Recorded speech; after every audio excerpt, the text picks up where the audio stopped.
Most lockdown stories are about something trying to get in. This one was already inside.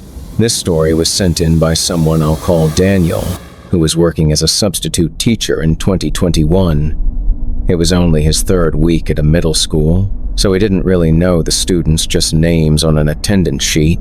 Sixth period had just started when the lockdown was announced.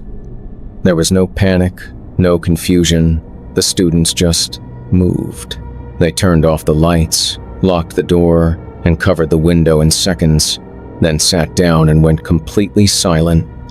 Not whispering, not nervous, just quiet.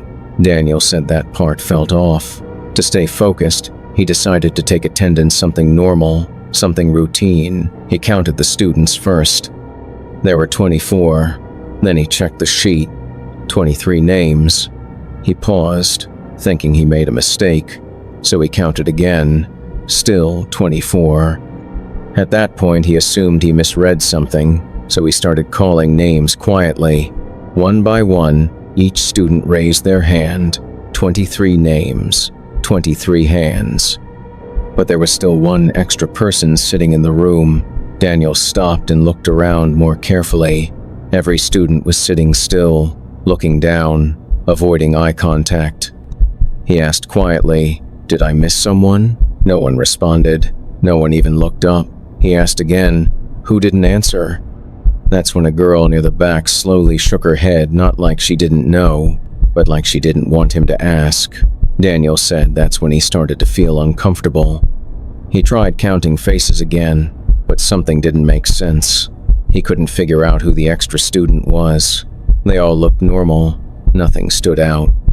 Then suddenly, one of the students raised their hand, slowly, but Daniel hadn't called a name. The hand just stayed up. For several seconds, no one reacted.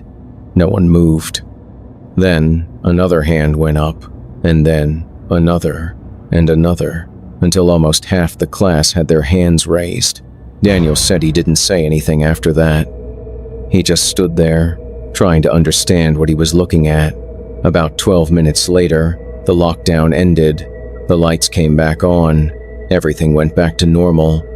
And when Daniel looked around the room again, there were 23 students, exactly the number on the attendance sheet. No extra, no missing. No one said anything about it, not the students, not the staff. Daniel never went back to that school again. He said he tried to forget about it, but there's one thing he's still certain about. During that lockdown, there were 24 people in that room, and one of them never had a name on the sheet.